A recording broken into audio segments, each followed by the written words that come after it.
I believe our city is in the middle of an evolution that's really changing what and how we do things in our city. I believe part of that evolution is fueled by this Smart Cities grant, which helps us be a more inclusive, competitive government. I believe it gives us an opportunity to integrate our systems and raise the bar for tech and innovation, as well as provide more coordinated, user-centered services for our residents, as well as our small business owners.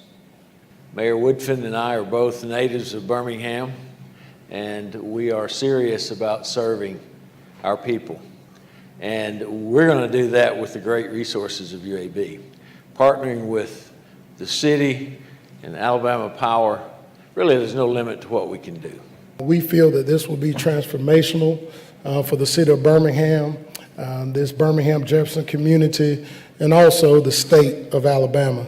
And we believe this growth, or this potential growth, will help the city of Birmingham and the state just elevate to another level. And we are extremely excited to partner again with UAB and the city of Birmingham in these efforts. So much inspiration here in Birmingham, and the partnership, the collaboration between these organizations has just been incredible and is really a key part of why the city of Birmingham was selected. It's the best example of that, frankly, that we've seen, at least I've seen through this process.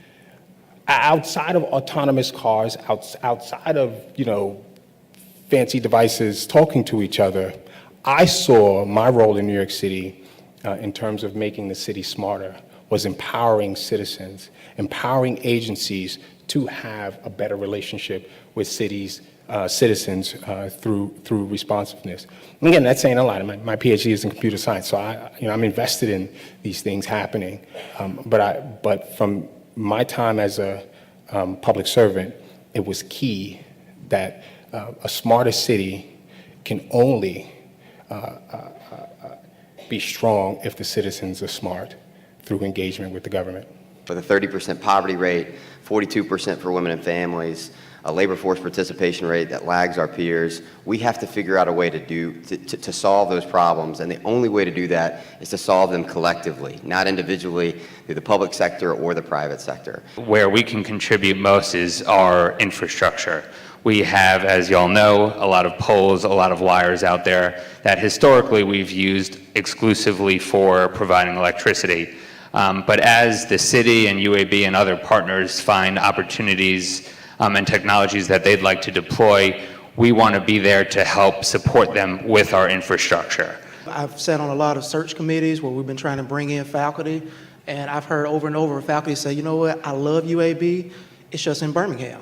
And so we need to make sure that the Birmingham community is one that is, inviting to people, that is inclusive, that has state-of-the-art technology, and that has a great quality of life, so that we're making sure that we're recruiting and retaining top-notch talent from a faculty standpoint as well as a student standpoint.